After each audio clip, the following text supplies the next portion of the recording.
Olá, queridos, tudo bem? Bem-vindos aí a mais um estudo da Palavra de Deus. Mais uma vez eu começo esse momento dizendo que tem sido muito bom estar com vocês nesse período. Muito bom ler, o livro de Isaías, entender o que esse livro precioso do Antigo Testamento traz para nós. Na verdade, a cada estudo é maravilhoso perceber a presença de Jesus já no Antigo Testamento, Os profetas falando de Jesus.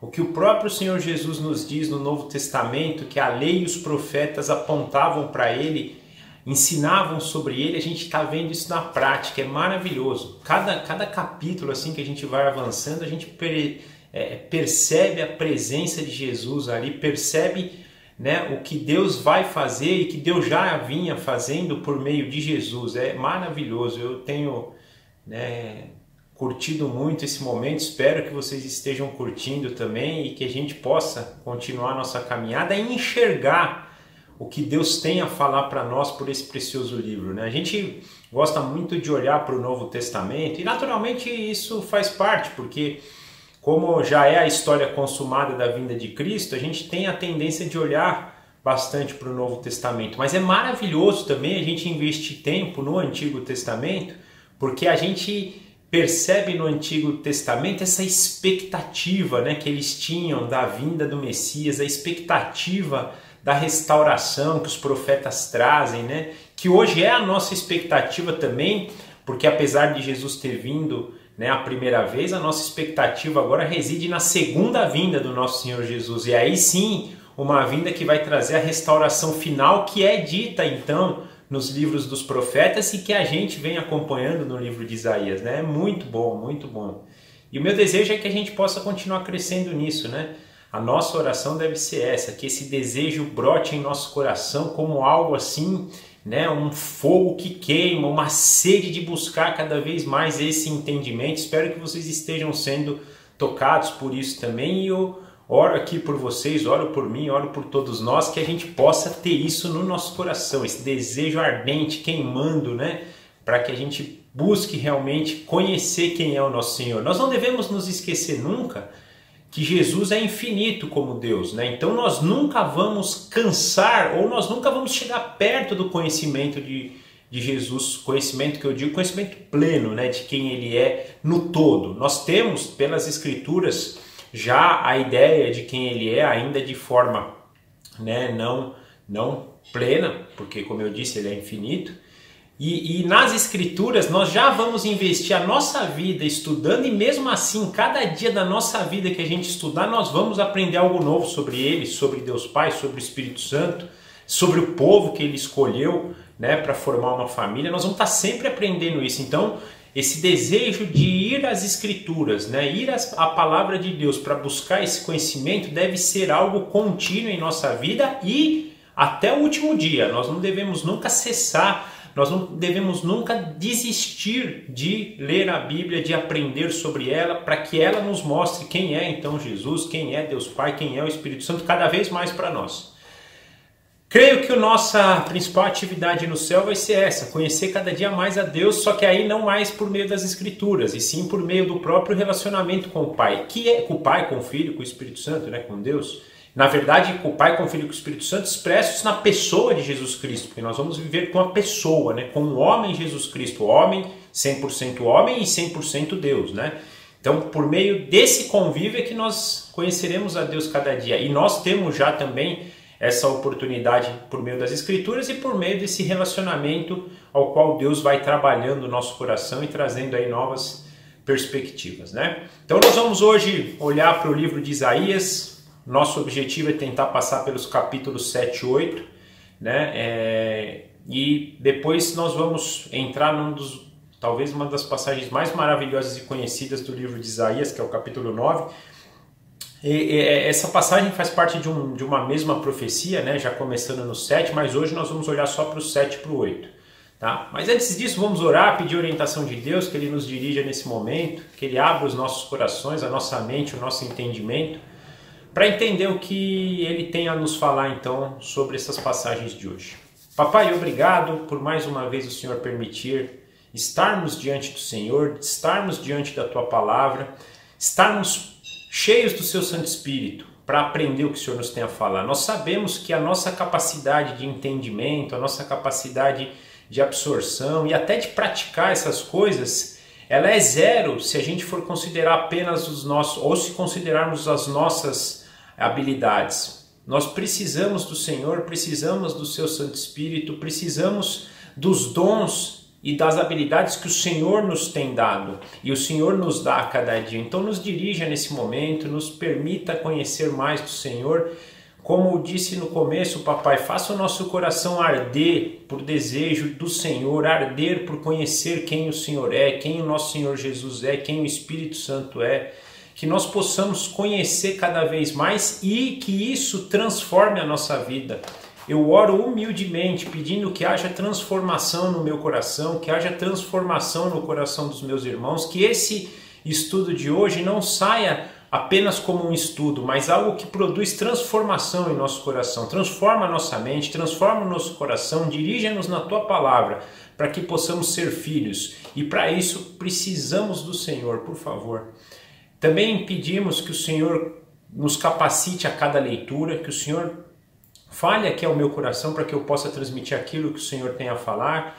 Por favor, que eu possa ter humildade nesse momento, que eu possa ter submissão plena ao Senhor e que os nossos irmãos ouçam então isso que nós temos a falar. Nós entregamos esse momento nas Tuas mãos e Te agradecemos em nome do nosso Senhor Jesus. Amém. Então, gente, hoje falando do capítulo 7 e 8, nós vamos começar pelo capítulo 7, mas eu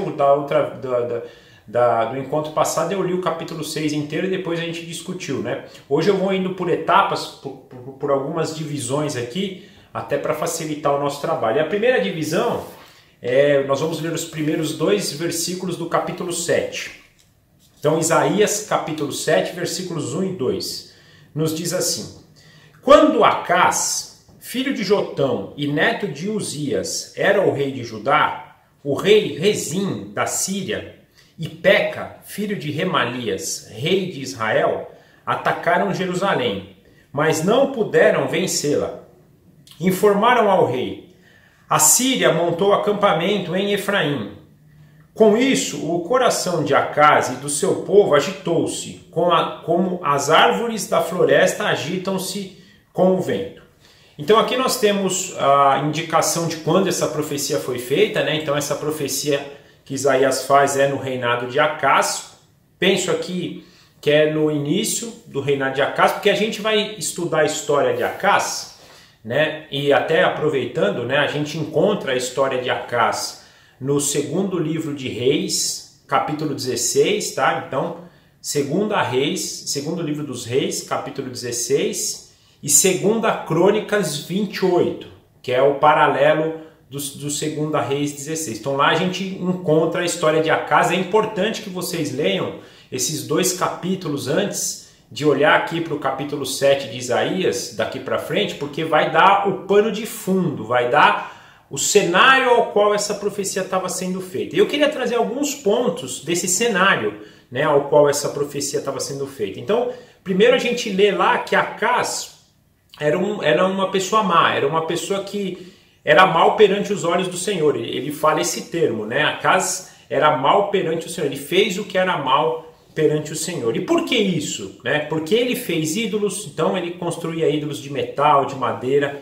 Ele adorou os Balaíns, que eram deuses, né, dos outros povos, dos povos inimigos. Ele chegou a queimar filhos em sacrifício, ele sacrificou filhos, fazendo o que as outras nações pagãs faziam. Então, quer dizer, ele andou pelo passo das outras nações. Se fosse alguém hoje na nossa realidade, seria alguém que andou conforme o mundo anda, não conforme a santidade que os escolhidos de Deus devem andar. Então ele andou aos caminhos contrários ao Senhor.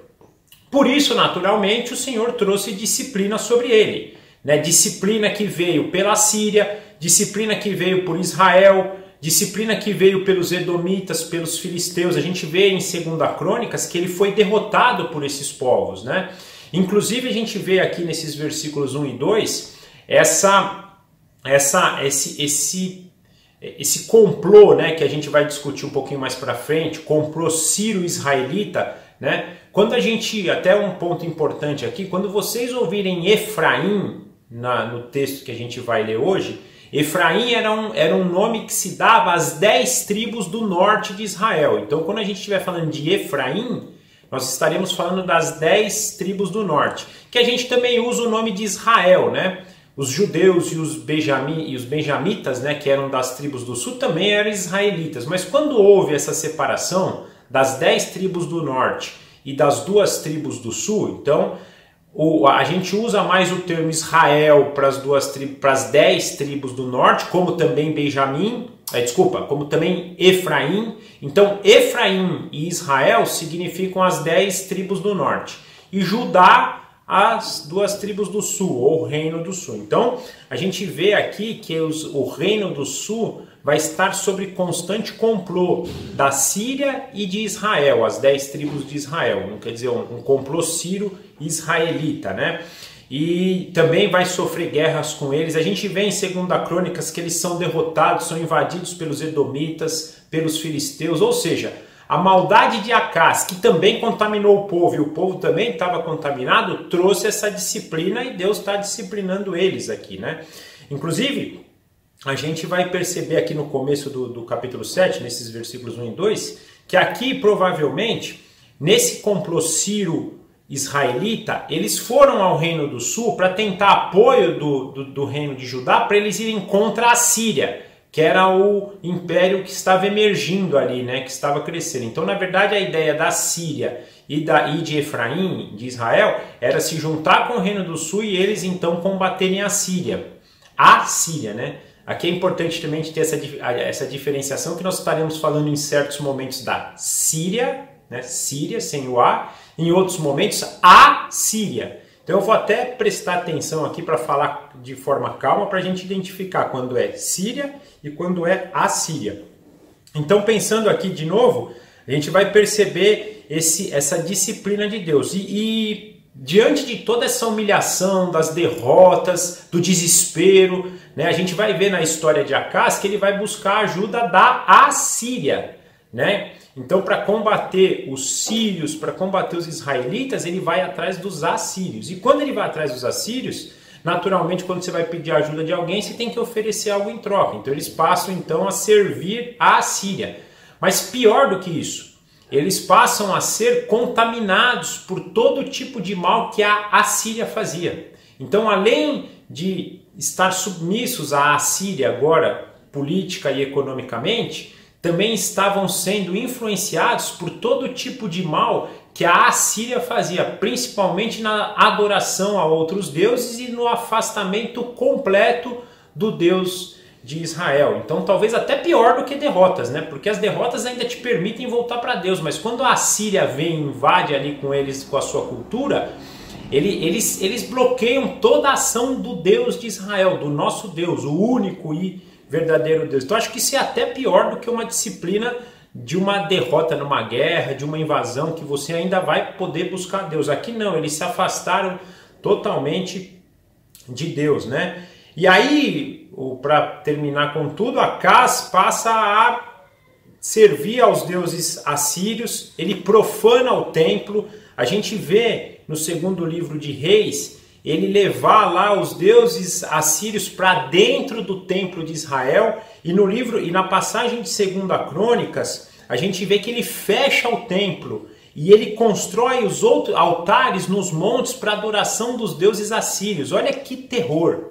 Olha, mais uma vez, acho que isso aqui é pior do que as guerras, né? Você se afastar plenamente do seu Deus, do único Deus. Então aqui mostra um pouquinho o quanto Acás foi mal perante o Senhor. E aí, naturalmente, quando ele é desobediente, a gente vai perceber aqui pelas profecias o mal que ele trouxe sobre toda a nação. Então essa passagem de 1 a 2 nos traz isso, indicando esse início desse complô sírio-israelita contra a tribo de Judá, né, contra o reino do sul. E aí, quando eles vêm com esse complô, num primeiro momento ele fala, então, né, que ele tenta invadir Jerusalém, mas não consegue, mas depois esse complô, né, eles tentam invadir Jerusalém, mas não tem sucesso, e depois eles ficam acampados em Israel, esperando um novo momento para atacar. E isso traz sobre Acás e sobre todo o povo de Judá o medo, a angústia, né? Eles ficam aqui temerosos, né?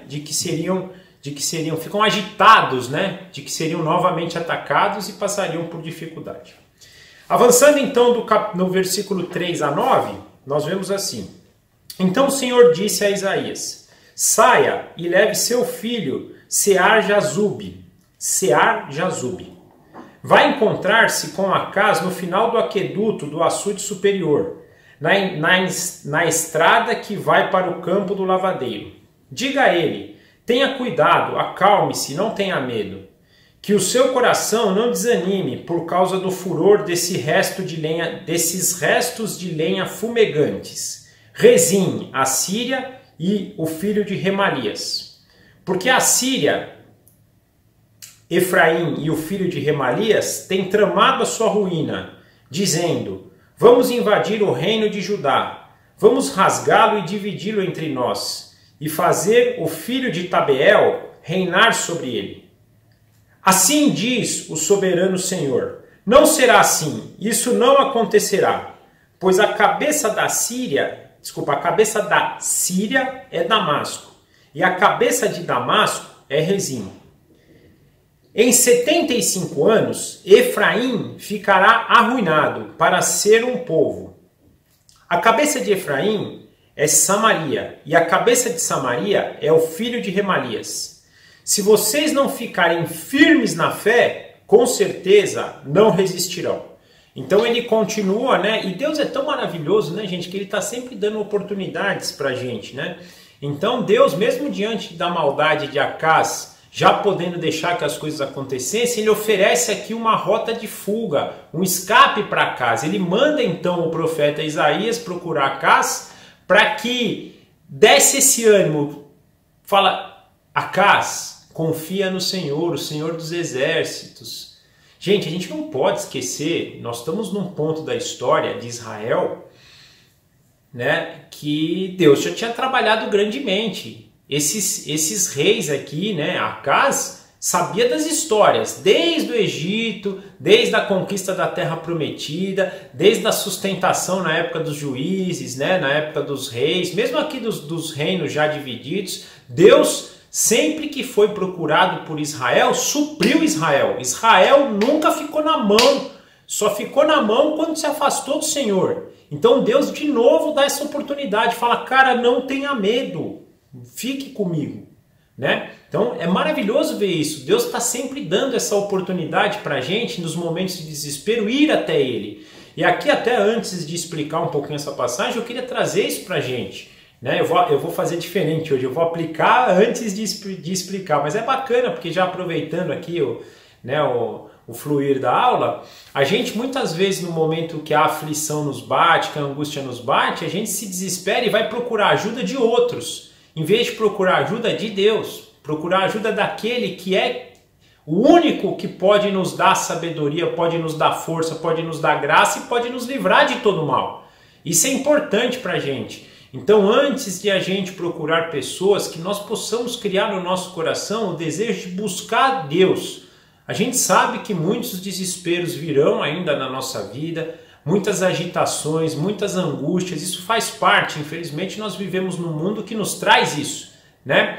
Mas nós temos a oportunidade nesses momentos de ir a Deus. E gente, vou dizer uma coisa para vocês: é muito bom vocês procurarem pastores, é muito bom vocês procurarem pessoas justas, pessoas que podem orientar vocês conforme a palavra de Deus. Mas o melhor de tudo é vocês procurarem o próprio Deus. E Ele é um Deus que ouve, Ele é um Deus que conversa, Ele é um Deus que orienta, Ele é um Deus que protege, Ele é um Deus que salva. Eu não sei vocês, mas eu posso dar testemunho próprio meu do quanto eu tenho visto Deus trabalhar na minha vida, e eu sou grato, mesmo diante da minha infidelidade, da minha arrogância, da minha prepotência, Ele vem trabalhando. Acreditem nisso. Ele pode. No momento de desespero, procurem a Ele. Vocês têm a fonte do Rei dos Reis. Vocês têm acesso ao Criador de todas as coisas, ao dono do universo. Vocês têm acesso direto. basta vocês fecharem a porta do quarto de vocês, se colocarem diante dele. E aqui eu não preciso nem falar, a gente fala, põe o joelho no chão, põe o joelho no chão. Gente, mais do que joelho no chão, entrem num lugar que vocês abram o coração de vocês. O que Deus quer é entrar no nosso coração. Mas ele também fala, eu vou entrar quando você abrir. Às vezes, na verdade, ele entra mesmo sem a gente abrir, porque a gente é teimoso para burro, né? Às vezes ele tem que entrar mesmo a gente não permitindo. Mas quando a gente permite, você imagina, às vezes sem a gente permitir ele entra, imagina quando a gente permite então. Então ele vem e faz morada, ele mora ali no nosso coração. Isso é importante, tenham isso em mente. Mas avançando então aqui no trecho, né, do versículo 3 ao versículo 9 do capítulo 7, nós temos então no 3, né, o chamado de Isaías para ir junto com seu filho para encontrar o rei. O filho dele, né, tem um nome que indica o resto retornaria, né, ou o resto volverá, ou seja, nós vamos até ver depois que ele vai falar do filho ali, mas é engraçado que Isaías tem duas menções de filho, desse filho e de um novo que vai vir. Os dois filhos fazem parte da profecia. Como Deus é maravilhoso. Deus está usando a família de Isaías na profecia. E aqui esse resto retornaria, eu ainda penso que é no remanescente, quando ele está falando de um remanescente fiel. Deus está sempre preservando um resto, sempre preservando a semente que foi prometida lá no Jardim do Éden, para Adão e Eva, a semente da qual viria o Messias, né? Isso vem se permanecendo na história, sempre tem um remanescente que o Senhor faz, que o Senhor preserva, para que o seu propósito seja cumprido. Então, por mais que o povo fosse destruído, fosse levado para o exílio, um resto voltaria, um remanescente fiel sempre seria preservado, né? No versículo 4, então, ele fala para Acaz não se desanimar, não temer, né? Ele fala, Isaías, fala para ele não se desanimar, não teme, né? Inclusive, ele fala o declínio desses dois reinos, né? Eles são que nem, né, restos, né, fumegantes, né? São tocos, na outra passagem a gente viu que eles são tocos de troncos, ou seja, eles já não são mais assim. Não sei porque você tá, é como se fosse um assim, não sei porque você tá temendo, meu, eles não são tão assim não, viu? E aí a gente vê até no começo da passagem do versículo 7 que inclusive eles já tinham atacado Jerusalém e não puderam vencer. Então, cara, não desanima, tem de ânimo, você está do lado do Deus Criador de todas as coisas. Você está do lado do Senhor dos Senhores, do Senhor dos Exércitos. Não tema, esse povinho não é nada diante de Deus. Eu acho que essa passagem do 4 nos diz isso, né? E aí Deus ainda fala, e vou te dizer, eles estão tramando contra você, né? Então no versículo 5 e 6 a gente vê, né? Eles estão tramando, eles querem invadir o reino, eles querem dividir o reino de vocês no meio, pôr uma nova pessoa para reinar e dividir isso. Mas, cara, não tenha medo. Eles vão falhar, né? Deus até indica, né, do 7 ao 9 daí, inclusive já indica aqui também a queda de Efraim, a queda da tribo do norte, depois de 75 anos. Então está escrito já, Acaz, para você entender, a vitória é certa se você estiver comigo. Inclusive esses dois povos já têm um destino de destruição, um destino de aflição. Daqui 75 anos, para você ter uma ideia, Efraim não vai existir mais, vai ser invadido. Então Deus está dando essa orientação. E aí ele termina no versículo 9 indicando algo importante. Tenha fé nisso. Acredite nessa palavra. Se você acreditar nessa palavra, você vai se manter de pé, você vai se manter firme. E eu vou vencer por você. Gente, Deus vence as nossas lutas. Mas para que Deus vença as nossas lutas, nós precisamos ter fé. Para que possamos ficar de fé. Para que possamos ficar de pé. Para que possamos enfrentar os nossos inimigos e vencer como intermediários de Deus, como Deus nos usando para vencer esses inimigos. Caso contrário, como essa passagem do versículo 9 nos diz, fala, se a gente não manter a fé, aí sim nós vamos cair. Na verdade, né, vai ficar angustiado, tenebroso e aí realmente vai procurar ajuda onde não deve, vai fazer coisa errada, né? Então é importante. A fé no que Deus diz nos garante ficar de pé. Então o que ele estava falando para Acaz aqui? Acaz, acredita, eu sou o Senhor, o seu Deus, vocês são o meu povo, e eu sou o Senhor dos Exércitos, contra mim não há inimigo, tenha fé nisso, e você vencerá. Agora, se você não crê nisso, você vai cair. Ele está dizendo exatamente isso. Avançando então do versículo 10 ao 16, disse ainda o Senhor a Acaz, peça ao Senhor, ao seu Deus, um sinal milagroso. Seja seja das maiores profundezas, seja das alturas mais elevadas. Mas Acaz disse, não pedirei, não porei o Senhor à prova. Disse então Isaías, ouçam agora, descendentes de Davi, não basta abusarem da paciência dos homens, também vão abusar da paciência do seu Deus? Por isso, o Senhor mesmo dará a vocês um sinal. A virgem ficará grávida, dará à luz um filho e o chamará Emanuel. Ele comerá coalhada e mel até a idade que saiba rejeitar o erro e escolher o que é certo. Mas antes que o menino saiba rejeitar o erro e escolher o que é certo, a terra dos 2 reinos que você teme ficará deserta. O Senhor trará o rei da Assíria sobre você e sobre o seu povo e sobre a descendência de seu pai. Serão dias como nunca houve, desde que Efraim se separou de Judá. Então aqui, uma passagem do 16, desculpa, eu acabei lendo até o 17, né? Era até o 16 só, mas tudo bem. Então essa passagem agora, depois de pedir para que ele tenha fé, Deus fala, e até vou te ajudar, né? Por quê? Porque a fé é a gente crer sem ver. Mas Deus é tão bondoso, que ele fala aqui para casa, mas para te ajudar eu vou te dar um sinal. Pode pedir um sinal e olha, Deus é tão assim, né, enfático nisso que ele fala, e não se preocupa não, pode pedir um sinal das maiores alturas, não interessa, pede um sinal milagroso. Eu vou te dar um sinal milagroso para você ter fé, né? Tenha fé e peça um sinal. Aí, o que eles fazem? Eu pus aqui até na minha explicação, começando com o texto, hipocritamente Acaz rejeita, né, fazer um pedido para Deus, e pior, ele fala assim, não vou colocar Deus à prova. Por que eu digo hipocritamente? Porque se a gente olhar a história de Acaz, ele procurava a ajuda dos outros deuses. O cara é um picareta, desculpa o bom sentido assim da palavra, né? Então ele estava agindo assim com uma falsa humildade. Eu não vou pôr Deus à prova, não. Então para mim essa atitude dele era hipócrita por quem ele era. E ele fala assim, não, eu não vou pôr Deus à prova. Pô, ele viu tudo que Deus fez na história. Pelo menos, ouviu, né? E podia ver agora, porque Deus estava falando para ele, né? Na verdade ele viu também, né? Porque se a gente vê no versículo 1 que Jerusalém foi atacada e não foi conquistada, foi a mão de Deus ali, então ele já tinha visto. Mas ele então hipocritamente fala que não quero ver sinal. Aí o profeta, né, e acho que por Deus também usando o profeta, se irrita de tal maneira, e já se irrita com Acaz, se irrita com o povo e fala, vocês estão botando, não basta vocês colocarem nós homens à prova, vocês ainda querem pôr Deus à prova, vocês estão de brincadeira, aonde vocês vão parar? Acho que essa era a leitura do profeta, que é uma tamanha né, irritação, né?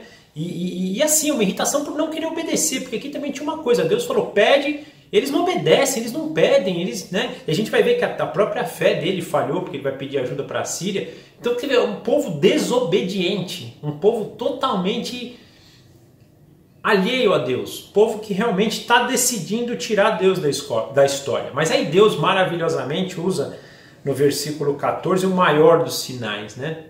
Que sinal? A vinda do Messias por meio de uma virgem. Esse vai ser o sinal que eu vou dar para vocês. Gente, imagina Maria. Agora eu penso em Maria.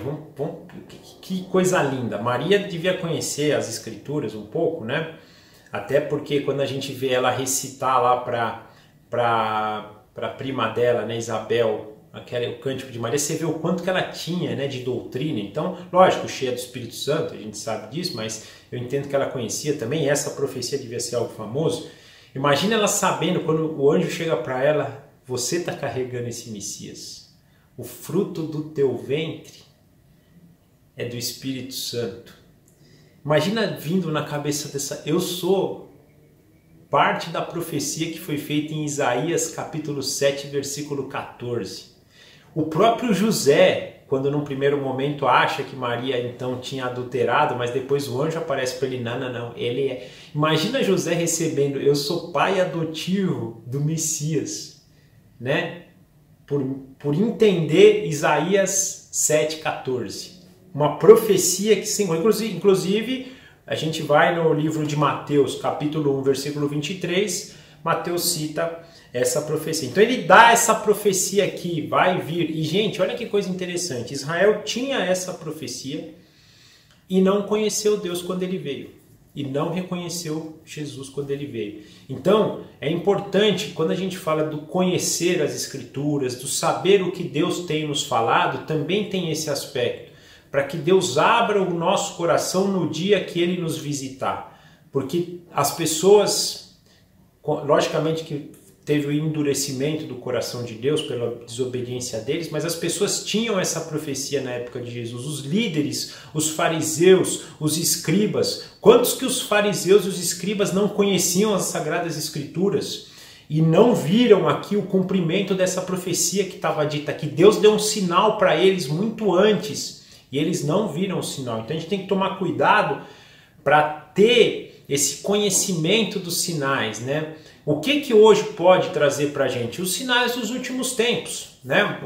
Como é que vai ser os últimos tempos, da minha leitura dos últimos tempos, então é desde da morte de Jesus até a consumação da sua segunda vinda. Então tudo isso é os últimos tempos, mas vai ter um final ali, né, que vai se aproximar da segunda vinda, que a gente está se aproximando, a gente vê as dores de parto cada vez mais fortes. E a gente lê lá em Mateus 24, Jesus nos explicando isso, vão ser dores de parto, essas dores de parto vão aumentando, como um parto, né? As contrações vão aumentando até o dia que dá a luz, né? Até o dia que rompe a bolsa e aí não segura mais, dali é pouco tempo. A gente está chegando perto desse tempo, não sabemos quando ainda, eu não fico, né, nessa história, agora é, agora não é, eu sempre desejo, eu espero, por exemplo, eu vejo uma notícia de guerra ali, eu falo, opa, será que é agora? Mas naturalmente, não, desculpa também, não estou dizendo que eu fico desejando guerra, pelo contrário, a gente deve desejar paz, não é isso? Mas estou dizendo, sempre que a gente vê um sinal desse, a gente se anima, mas não quer dizer que é agora, nós não sabemos. O dia vem conforme a vontade de Deus, ele vem como um ladrão, nos cabe estar preparados, né, para isso, mas a gente tem que estar olhando para esses sinais, e aqui para não perder igual eles, né? Então é importante isso para que a gente tenha essa sabedoria. Mais importante que isso, ele já fala, né? É o Emanuel, ou seja, Deus estará com vocês. E aqui, apesar de já indicar essa condição futura, eu já penso que seria para agora também, né? Deus poderia estar com eles, e Deus estava ali com eles, falando por meio do profeta. Cara, não tenha medo, não se desanime, não sucumba na pressão deles. Deus está conosco, Deus é o nosso Deus e nós somos o povo de Deus. Deus não vai desamparar seu povo. Também já trazendo um pouquinho. No versículo 15 ele indica, né, que ele iria ter se alimentar de manteiga e mel, que isso indicava, né, uma dieta de escassez, né, uma vida de simplicidade, né, ele ia viver até ele ter essa plenitude, né, de forma simples, os comentaristas que eu li aqui falam que isso indica, a manteiga e mel era uma dieta feita para quando as pessoas eram submissas a outras nações, estavam sob escassez de alimento e eram dominadas por outros povos. Mas eu penso que na aplicação de Jesus, exatamente, ele ia viver uma vida simples, uma vida humana, uma vida despercebida. Então durante 30 anos de idade, de vida, tirando lá na passagem dos 12 anos que ele está no templo ensinando os mestres, ele passou uma vida desconhecida. E na verdade até os 30 anos, mesmo aquela dos 12 anos, ele não foi reconhecido como Messias. Ele era alguém que era o filho de José e filho de Maria, um carpinteiro, né? E ali ele foi pleno. Mas aí no 16 ele fala de novo da criança, que já é um sinal para o presente. Então ele fala assim, antes que o menino aqui, né, antes que o menino saiba rejeitar o erro, né, a terra dos dois reis ficará deserta. Então ele está apontando para o filho dele, aquele filho do começo ali do versículo 3. Antes que esse menino aqui saiba rejeitar o erro, esses dois reinos serão arrasados. Isaías já falando então para o povo, ó, tá vendo? Ó, esse menino, os povos vão serão arrasados, né? Síria e Efraim, antes que esse menino saiba rejeitar o erro, trazendo então a aplicação para aquele momento que ele estava fazendo. E isso é importante, gente. Você vê Deus querendo dar um sinal para o povo, para eles terem fé. O ideal, bem-aventurado, é aquele que crê sem ver. Mas às vezes Deus sabe que a nossa fé é tão pequena, tão menor que um grão de mostarda, que ele ainda permite que a gente peça sinais, que Ele nos dê sinais. E a gente tem que tomar cuidado para não ir na direção dele, porque Deus está dando sinal durante toda a história para nos mostrar que o que Ele diz é verdade, que o que Ele diz vai ser concretizado.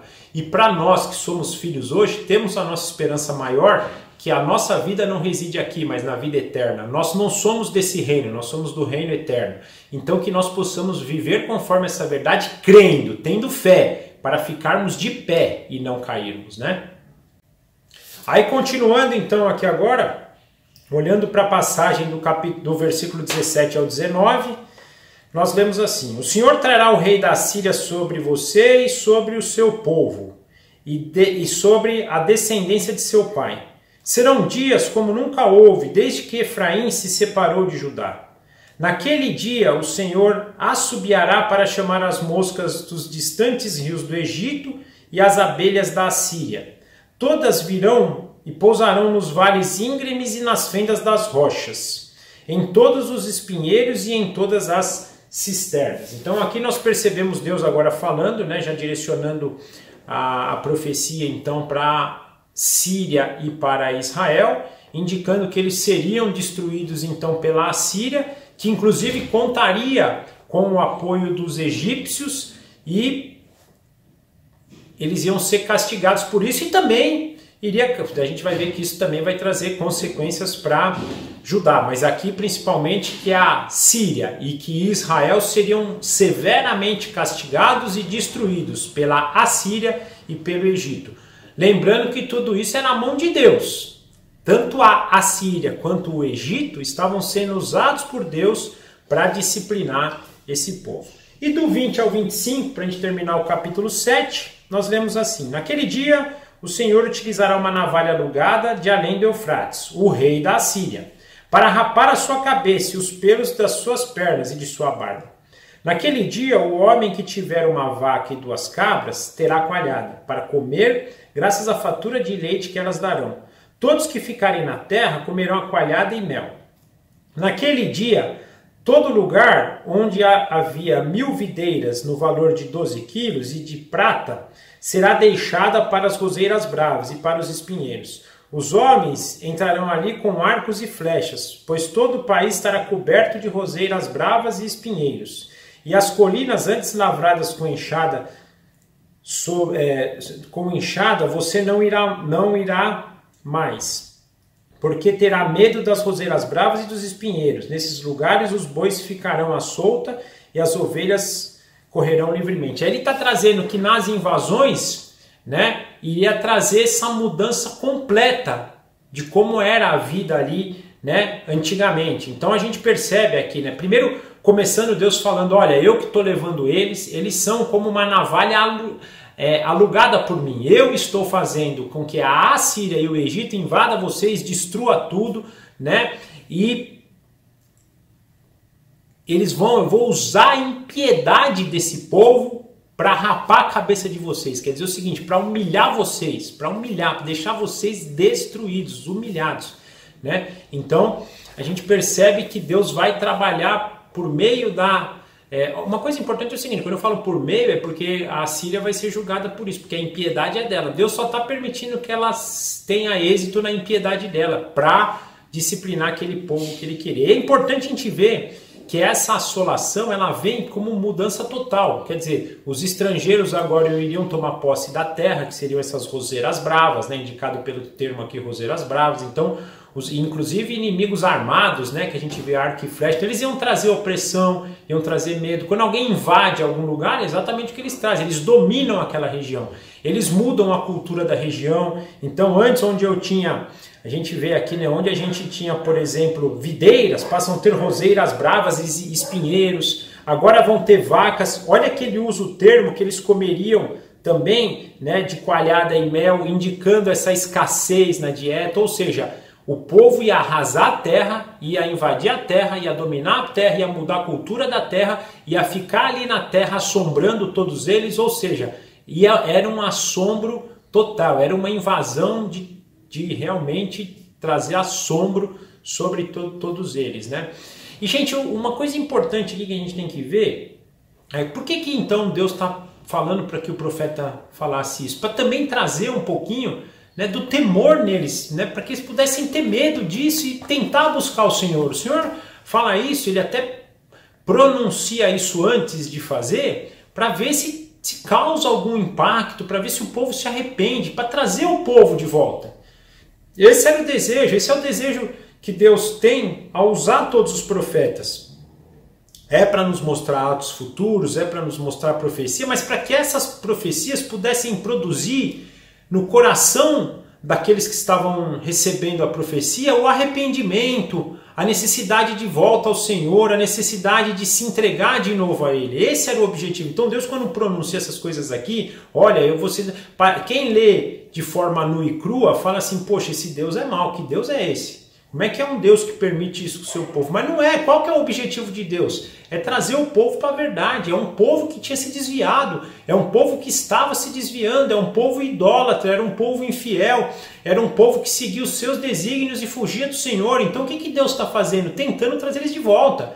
A gente pensa, mas eles foram desolados, eles foram destruídos. Mais do que isso, eles estavam afastados de Deus e vão ser destruídos eternamente. Então é melhor você passar por uma destruição, um sofrimento, uma assolação aqui nessa terra, mas tomar posse da vida eterna, do que viver uma vida aqui de paz, como muitos acham que vivem, e eternamente para o fogo eterno, para o inferno. Então a gente precisa ter essa visão. Quando Deus trabalha assim essas coisas no lado de temor, é para nos trazer para a realidade, porque esse temor aqui que ele está dizendo, comparado ao temor eterno, a disciplina aqui nesse momento, comparado com a condenação eterna, não é nada. Tudo isso que a gente está lendo aqui, que apesar de parecer tenebroso, perante a condenação eterna, não é nada. A condenação eterna, sim, deve ser temida, deve ser evitada, e a gente sabe como evitá-la, indo para Jesus Cristo, que é o único caminho que nos livra da condenação eterna. Então o objetivo dessa passagem, apesar de parecer forte e até da gente não entender às vezes por que Deus permite, era com o objetivo de trazer o povo de volta. Falar, gente, vocês estão errando e vocês vão ir para a condenação. Então acorda, abre o olho, é um chacoalhão, né? E a gente, quando é pai, sabe disso. Às vezes você tenta educar seus filhos, ensinar seus filhos, mas tem hora que não dá. Tem hora que tem que ser por meio da disciplina. E disciplina não se fala assim, né? Disciplina vai cortando, vai trazendo perda, não tem jeito, é a dinâmica. E Deus, como um pai perfeito, um pai muito melhor que nós, nos disciplina por esse sentido. Deus não está pensando só nas coisas daqui.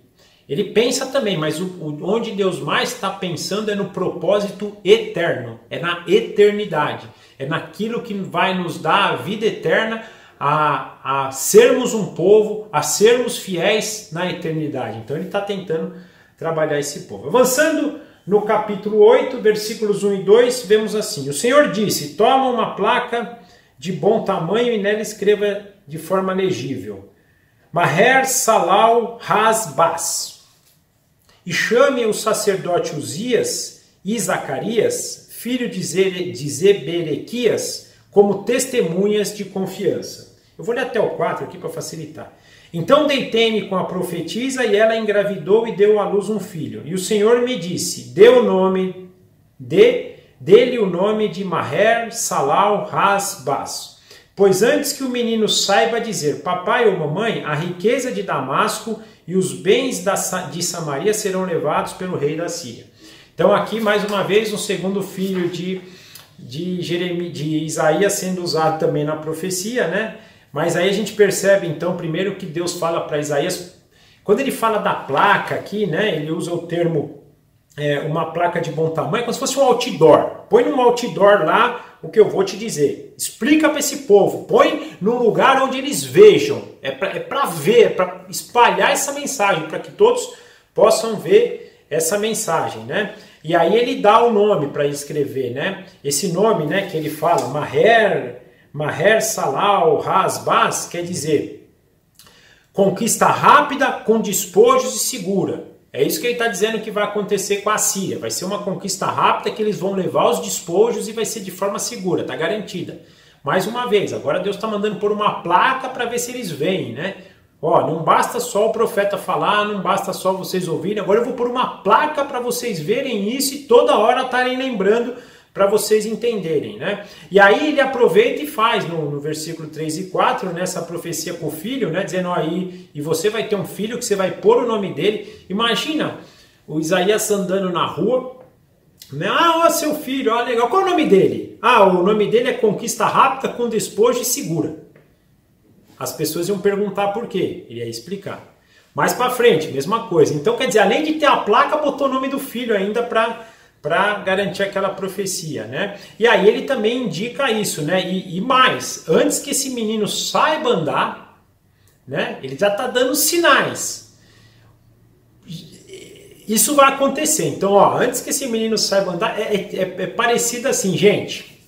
Colocamos a placa, colocamos um menino com esse nome para chamar a atenção de vocês, e vocês têm um tempo até esse menino andar. Porque o dia que esse menino andar, antes desse menino andar, essa profecia vai se cumprir. Ou seja, acordem. Olha o que Deus está falando para ele. Estou dando um tempo para vocês, mas tem tempo até esse menino andar. Acordem. Então Deus, além de pôr a placa, de avisar, ele ainda dá o tempo. Fala, ó, vocês têm um tempo, a minha paciência está se esgotando, está chegando num ponto. Cuidado, não deixe que eu, né, passe a minha paciência. Que a minha paciência chegue no limite, né? Agora do 5 ao 8. O Senhor tornou a falar-me, já que esse povo rejeitou as águas de Siloé, que fluem mansamente, alegrou-se com Rezim e com o filho de Remalias, o Senhor está trazendo contra eles as poderosas e devastadoras águas do Eufrates, e o rei da Assíria com todo o seu poderio. Eles transbordarão em todos os canais, encobrirão todas as suas margens, inundarão Judá, cobrindo-o até o pescoço. Seus braços abertos se espalharão por toda a terra, ó Emanuel. Então aqui nós percebemos algo maravilhoso, né? Deus disse para eles, confie em mim, venha a mim, eu sou o teu Deus. Não temas sírios, não temas israelitas, tema o seu Deus, e você, por meio disso, será salvo. Isso é o que indica as águas de Siloé, que eles deveriam confiar em Deus. Então quando ele diz aqui águas de Siloé, é isso. Mas o que eles fazem? Não. Eles dão vazão para aquilo que a Síria e Israel estavam fazendo com eles, deixam a agitação tomar conta deles, ficam assustados e aí, pelo contrário, eles fazem o quê? Vão atrás da Assíria, que aqui é representado pelo Eufrates. Então, em vez de eles confiarem em Siloé, que era Deus, eles confiam na Assíria, que é Eufrates. E aí Deus fala, ok, vocês não querem, vocês estão me rejeitando e buscando a Síria, eles vão invadir vocês de tal maneira que vocês vão ser inundados por ele. E aí, como eu disse no começo dessa aula, quando a gente vê em 2 Reis e 2 Crônicas, Israel foi infectado, Israel, tribos do sul, né? Judá foi infectado pela Assíria, inclusive adorando seus deuses, né? Seguindo as suas maldades, seguindo o que a Assíria fazia. Judá, se tornou um braço da Assíria, que é o que essa passagem fala, trazendo toda idolatria, perversidade, maldade, injustiça, né? E sendo submissos ainda à Assíria. Olha que terror! Ao rejeitarem a Deus e buscarem a ajuda dos assírios, trouxeram tudo isso para eles. E a tristeza que dá aqui, pelo menos quando eu vejo, é no versículo 8, quando Deus fala assim, né? Seus braços abertos se espalharão por toda a sua terra, ó Emanuel.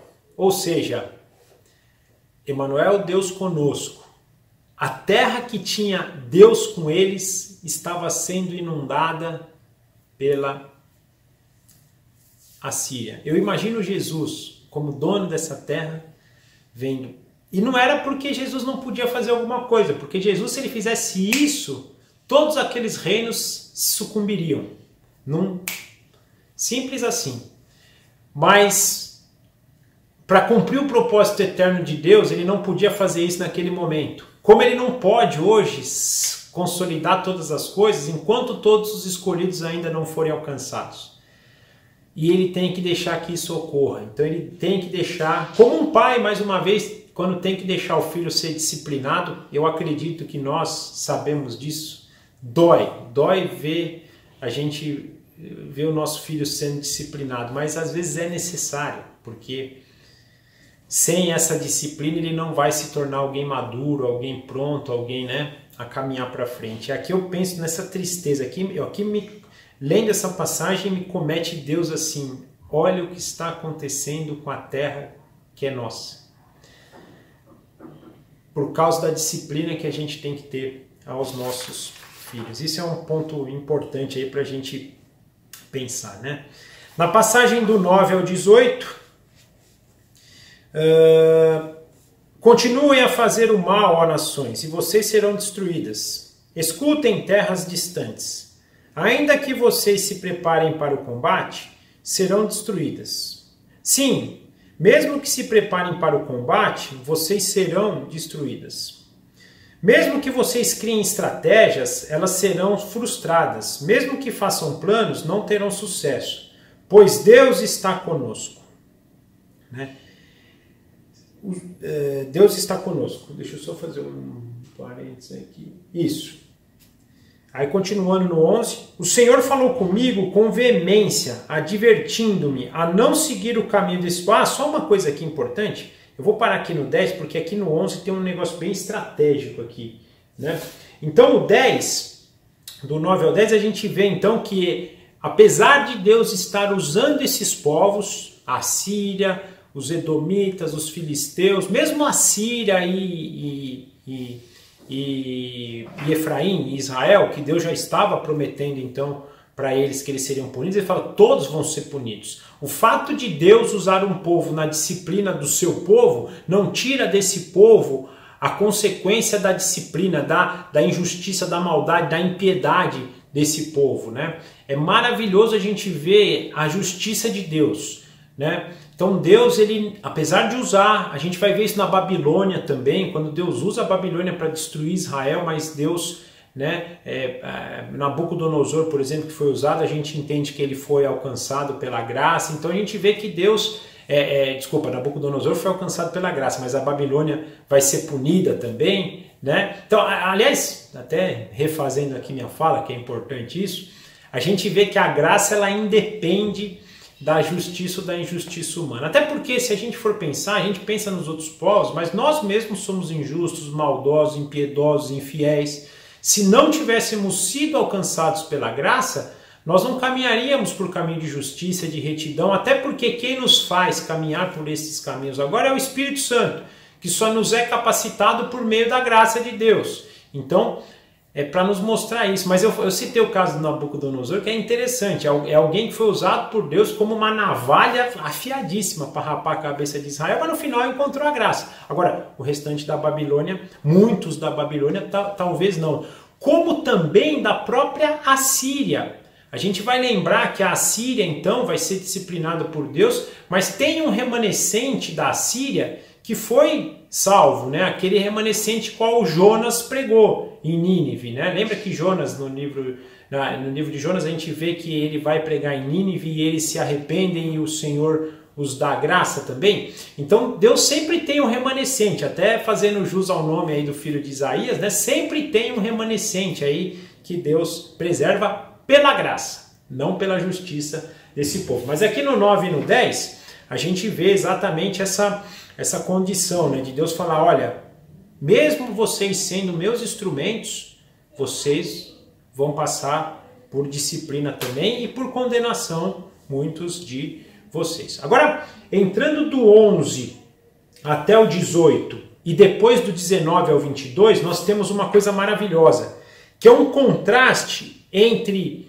como o justo enxerga e vê esses momentos e ele se desenvolve nesses momentos versus o ímpio. Então a gente vai ver do 11 ao 18 essa ação do justo, como isso se desenvolve na vida do justo.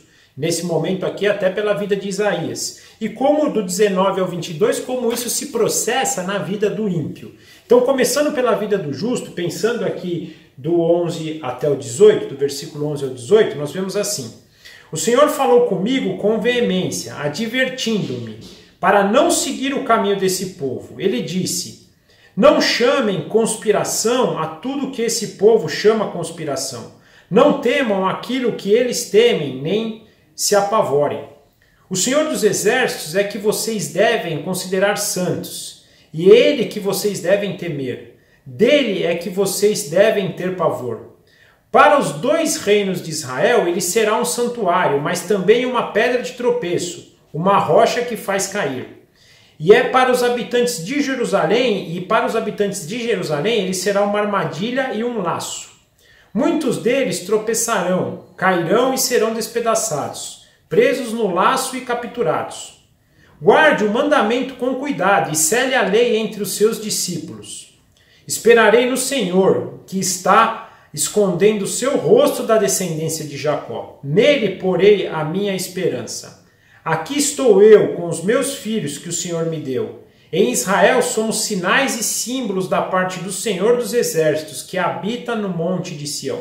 Então aqui ele trazendo como é que o justo deve se portar diante desses momentos de desolação, de hipocrisia, de injustiça. Ele fala até para Isaías, eu vou te advertir de forma, ele fala até veemente aqui, de forma, né, forte, não se misture com eles. Em outras palavras, se santifique. Viva de forma santa, indiferente da maldade, da injustiça, do padrão moral, indiferente da assolação, da fome, da escassez. Viva de forma santa. Não conspire com eles. Aqui a conspiração, por exemplo, se a gente pensar, né? Os falsos profetas. Não, esses reis não vão conquistar. Eles estavam falando sempre o que o rei queria ouvir. Nada o que era Deus falando. Quando Deus mandava um profeta, como Isaías, Jeremias e outros, eles crucificavam, eles prendiam, eles batiam, eles rejeitavam. Então Deus falando, não andem pelos caminhos deles, o que eles conspiram, o que eles acreditam ser conspiração. Cuidado com o que eles temem as nações, vocês devem temer a Deus, não tema isso, não se apavore igual eles, né? Lembre-se, né, o Senhor dos Exércitos é que deve considerar santo, é Ele que vocês devem olhar para o seu parâmetro de santidade. Se vocês querem ver como é que é viver de forma santa, orem para Deus, veja como Ele é santo e busque a viver como Ele é santo. É a Ele que vocês devem temer, é dele que vocês devem ter pavor da sua condenação eterna. Então tire os olhos das pessoas e ponha seus olhos para Deus. Então o justo nesses momentos, ele tira o olho da circunstância, tira o olho do medo, do pavor, das situações e põe o olho em Deus, né? Olha o que ele diz aqui, né? Para os 2 reinos, ele será um santuário, e para nós hoje também. Só que aqui tem uma coisa importante, do mesmo jeito que ele é salvação, ele também vai ser condenação. Por quê? Não porque ele é a condenação, nós somos condenados pelo nosso ato, mas como ele é um Deus justo, ele precisa condenar a maldade e o pecado se não houver justificativa, se não houver justificação, desculpa. Portanto, do mesmo jeito que ele é salvação, ele também vai ser tropeço. Por quê? Porque ele tem que condenar. Ele está falando isso para Israel, inclusive, né? E diz que muitos tropeçarão e infelizmente serão, né, pegos, né, no seu erro. No 16 ele fala, guarde os meus mandamentos, né? E aí no 17 o profeta fala a coisa mais maravilhosa. Esperarei no Senhor, que está escondendo o seu rosto deles, mas não está escondendo o rosto dos seus escolhidos. Não está escondendo o rosto daqueles que andam pelos seus caminhos. Olha só que lindo. Não interessa se eu esteja no vale, numa situação maravilhosa, numa situação tenebrosa, ou no monte, numa situação maravilhosa. Os meus olhos estão no Senhor, não nas circunstâncias, não no medo, não no pavor das coisas desse mundo, mas no temor do Senhor e no amor do Senhor. E no 18 ele indica, né, que os próprios filhos dele eram sinais da profecia. Inclusive os 2 filhos, né, com o nome. Imagina eles andando na rua, qual o seu nome? Ah, você é a profecia, que está dizendo lá que um remanescente fiel vai voltar, legal. E você? Ah, o despojo, aquele lá, né, que é a conquista, o despojo rápido, seguro, né? Olha que coisa, eles eram profecias pelos seus nomes, mas é a forma com que o justo vive. O justo não olha para as circunstâncias, o justo olha para o Senhor. O justo não confia na vida daqui, confia na vida eterna. O justo não busca ajuda de ímpios, o busca a ajuda do Senhor. É essa a dinâmica, tirar o olho da vida do mundo aqui, né, das circunstâncias do mundo e colocar a vida no Senhor. Do 19 ao 22, quando disserem a vocês, procurem um médium ou alguém que consulte os espíritos e murmure encantamentos, desculpa, vou ler de novo que eu li numa entonação errada. Quando disserem a vocês, procurem um médico ou alguém que consulte os espíritos e murmure encantamentos, pois todos recorrem a seus deuses, aos mortos, em favor dos vivos. Respondam à lei e aos mandamentos. Se eles não falarem conforme esta palavra, vocês jamais verão a luz. Aflitos e famintos vaguearão pela terra. Quando estiverem famintos, ficarão irados, e olhando para cima, amaldiçoarão o seu rei e o seu Deus. Depois olharão para a terra e só verão aflições, trevas e temível escuridão, e serão atirados em densas trevas. Em contrapartida, o que o ímpio faz? Vai procurar por meio de espíritos, né? Coisa que a gente vê muito hoje, por meio de médiuns, por meio de homens que não falam conforme a palavra de Deus, pessoas que andam por caminhos da sabedoria humana. Eles amaldiçoam a Deus, eles falam, cadê Deus agora? Como Deus permitiu isso? Deus não existe, olha quantas guerras, Deus não existe. Estão amaldiçoando a Deus todo momento, tiram seus olhos de Deus, põem seus olhos no mundo. E com que eles viverão?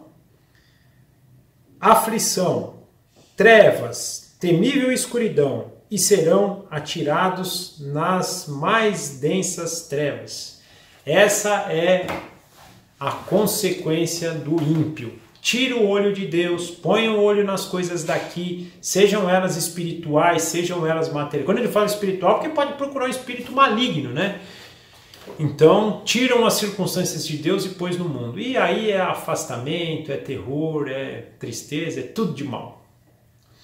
E aí a gente percebe então o contraste entre o justo e o ímpio.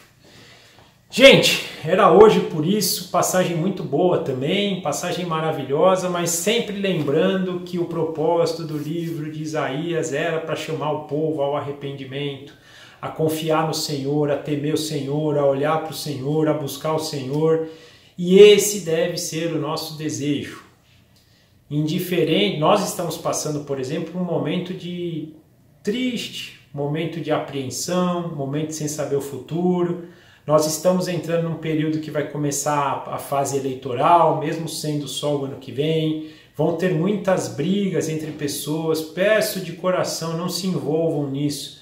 Não botem a expectativa de vocês em governadores, em presidentes, em judiciário, em polícia, em exército, em saúde, em doença. Botem o olho de vocês no Senhor. Vocês são filhos do Deus eterno, o Filho do Senhor dos Exércitos, aquele que criou todas as coisas, e Ele não desampara um filho. Podemos passar por tribulações como Isaías estava passando. Isaías passou por todo esse terror, mas o que ele fazia diante do terror e que nós vimos aqui? Olhava para o Senhor, temia o Senhor. Façamos isso de todo o coração, de toda a força, de todo entendimento, que cada dia seja um novo dia e uma nova oportunidade para vivermos para Cristo, glorificarmos seu nome, caminharmos para a esperança que nos está reservada na vida eterna, no casamento. Não é à toa que a Bíblia diz que somos noivas de Cristo. O que uma noiva faz até o casamento? Deseja, espera, vive aquela emoção até chegar ao casamento. Por favor, coloquemos os nossos olhos nisso e vivamos nessa direção. Que vocês tenham uma semana abençoada, direcionada pelo Senhor, que vocês possam gozar de toda a sabedoria que esse livro tem nos trazido, que vocês possam ler também, né, depois, em outros momentos, para enraizar tudo isso que Deus tem falado a nós. Amém? Eu vou orar terminando e que vocês tenham uma semana abençoada na graça do nosso Senhor Jesus. Papai, obrigado por mais uma palavra, obrigado por mais uma vez o Senhor nos conduzir, obrigado porque o Senhor tem trabalhado os nossos corações. Ah, como é bom ser filho, ah, como é bom poder ter revelação do Senhor. Muito, muito, muito obrigado. Muito obrigado pela nossa vida, muito obrigado por todos nós, obrigado por mais essa semana, obrigado por tudo que o Senhor tem feito por nós. Nós entregamos, consagramos a nossa vida para o Senhor. Por favor, produza no nosso coração transformação. Produza no nosso coração desejo de mudança. Produza no nosso coração um coração 100% direcionado ao Senhor. Que os nossos olhos possam ser somente do Senhor, Senhor Jesus. Espírito Santo, que a nossa mente seja toda do Senhor. Papai, que a nossa obediência seja toda do Senhor. Por favor, pedimos, clamamos, imploramos para o Senhor por isso, porque nós precisamos, nós somos incapazes. O Senhor sabe, o Senhor sonda os nossos corações, o Senhor conhece, o Senhor sabe que quando as aflições vêm, infelizmente a gente cai. Mas nós também sabemos que hoje o Senhor pode nos manter de pé, então clamamos que o Senhor nos deixe de pé, nos mantenha de pé, nos traga para o caminho da verdade, por favor. Eu oro por mim, oro pelos meus irmãos, oro por nossas famílias, oro pela igreja, oro por todo o teu povo, oro pela raça humana que não te conhece. Por favor, nos invada, nos visite, nos faça conhecer a tua glória, nos habite com o teu Santo Espírito, nos permita conhecermos cada vez mais a salvação que temos no nosso Senhor Jesus Cristo, que nós possamos desejar a vida eterna acima de todas as coisas. Por favor, nós entregamos todo esse momento nas tuas mãos e te agradecemos, Senhor Jesus. Amém. Tchau, gente. Obrigado. Até a semana que vem. Forte abraço.